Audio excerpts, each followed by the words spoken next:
welcome to Next Generation Episode 2. My name is Joel. And my name is Laurel.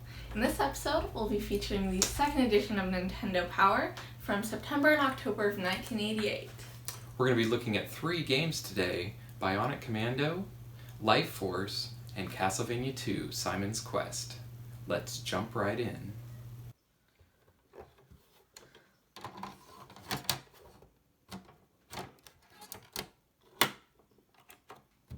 So we're starting off with Bionic Commando. What did you think about this game, Laurel? I think this was my favorite of the 3 games that we're reviewing today. I spent the most time playing it out of all of them because I had to do a second recording because our video format was wrong. But as you'll see later, with the swingy thing, because you have the arm metal thing and then you can swing along, that's pretty hard to get the hang of, but after you do, it's really fun to be able to kind of swing around, and when you go from one swing straight into another, it's pretty fun when you get decent at it, I guess. Yeah, I remember playing this game. My friends had this. I didn't play it a lot because I didn't have the game, but I played it at friend's house, and it was really interesting getting used to the swinging mechanic.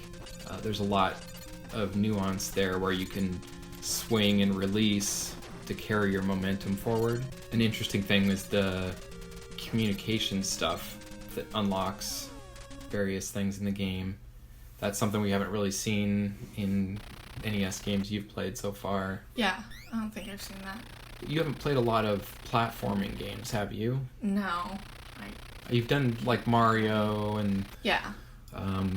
But yeah, so this genre is sort of a newish one for you. Yeah, I don't play many. And this has the sort of specific mechanic of that swinging arm.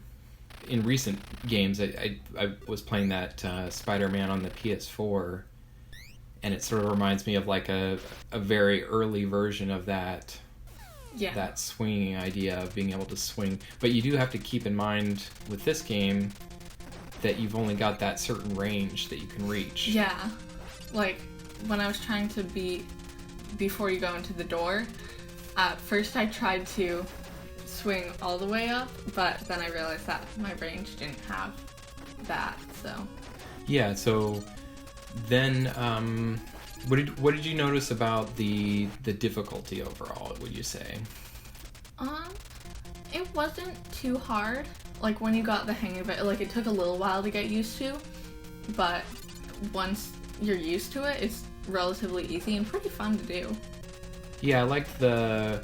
One thing that it was annoying to me, and maybe there was a way to do it I just never found, was to be able to jump down through the platforms. Yeah, that was annoying. That would have been nice if they had a way to, like, push down and jump to go down. And then near the end of where you were playing, you were saying you only got to level 1 before we were recording. What did you think about sort of the end of the level and that transition? I thought it was pretty interesting.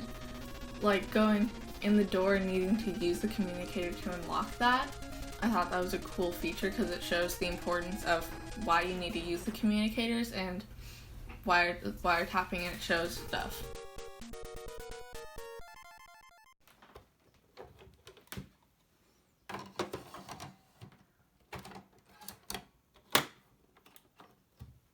Then our second game is Life Force, which is a side-scrolling space shooter game, which is another genre I think that you probably haven't had a lot of experience with. Have you played any of flying shooter games? No. So it's another one that's sort of a new genre for you to experience. What did you think overall of this style of game? It was pretty interesting. Since I don't play many, a feature that I found pretty compelling was like the upgrades. Yeah, so it's really tricky in these games. So I had played Gradius, which was the first game in this series, much more than this one, and it had the same style of upgrading when you got the power-up items that enable your upgrades, but it had that same game mechanic of upgrading. And again, though, same as this game, when you would die, you would lose all your upgrades. So it made it much harder when you would get like halfway through the level and have to be fighting like enemy heavy areas without your upgrades. So you're always able to do much better if you could carry your upgrades through the whole thing. Yeah. Did you really even notice the theme of the game? Did you think about that at all? Like what the name versus like the style of it? No, actually. Okay, so a big thing with this one, it's called Life Force, and it's supposed to be the like the inside of a living organism sort of thing. Oh, okay. So one thing actually I'm thinking would be doing as we play these games is probably actually have you and me read through the article in the Nintendo Power Ups issue, so you can get a little more background about the game. Yeah. But yeah, so that's kind of what the theme is behind this game. Okay, Is that makes sort of sense. like inside the body, like you're an invader and the body is fighting against you with blood cells and that sort of theme to it. So all the graphics and everything is sort of themed around that. What upgrades did you actually get while you were playing? I think I got speed, missile, ripple, and option. I think those are the only ones I really got. I didn't actually get very far. The clips that I ended up putting in and that we showed my first attempt at playing and then my last attempt. So obviously I didn't improve that much, but it was pretty fun. So yeah, those shooter games were definitely a real common game genre in sort of the early 8-bit and arcades and things like that. So that's Life Force.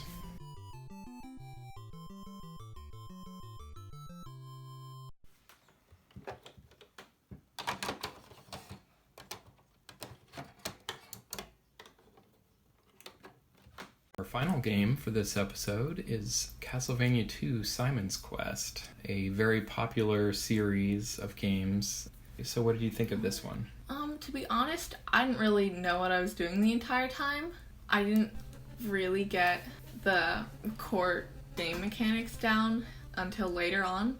This game really reminded me of Adventure of Link or Zelda 2 because during combat you're allowed to crouch up and down, and if you want to hit an enemy that's like half a tile down, you can by crouching down, but only when you're crouching down. And you can talk to people and get healed and buy stuff in towns, which is also similar to Zelda 2. But other than that, there wasn't much that reminded me.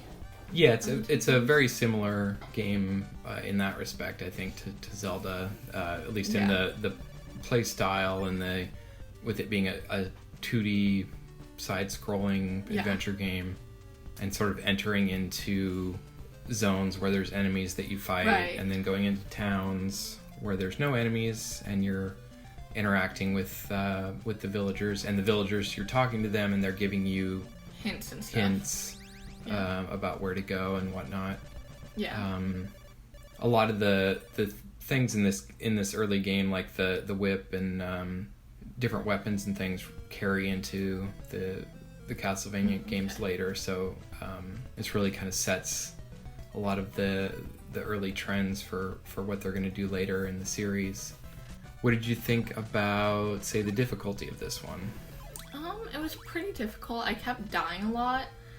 The emulator that I used to be able to record it, every time I die, it just moved me up to a different player. So it started me out at player 3, and then I'd die, and then it'd be like player 2, and it'd start me in the exact same place that I died. And then when I died on player 1, it'd be like, you died, continue. And then if I press continue, then I'd be back right where I died. So I don't think that's the emulator. I think that's just the game. Oh. Yeah, I don't know. I'd have to see. That's interesting. But yeah, I just found it interesting because it kind of took away the difficulty of it, because if you died, you were just back again. Where you had, yeah. But that's sort of depends on the game. There were games that did it that way, where you would die and then be right back where you were, versus ones where you would go back to the beginning of the level, or they would add in checkpoints or whatnot as you would go. So Yeah, in modern games, more often than not, you're brought back to a checkpoint or where you started. mm-hmm. So it was interesting to see that I was back right where I died. Yeah, and that is Castlevania II. This month's top 5 games were the same as last month's issue, so we're going to go ahead and skip the top 5 section this month. But if you're interested in those, you can check back to the last episode. And that's all we have for this episode of Next Generation. If you liked this episode, remember to like and subscribe so we can keep making great content. Thanks for watching Next Generation.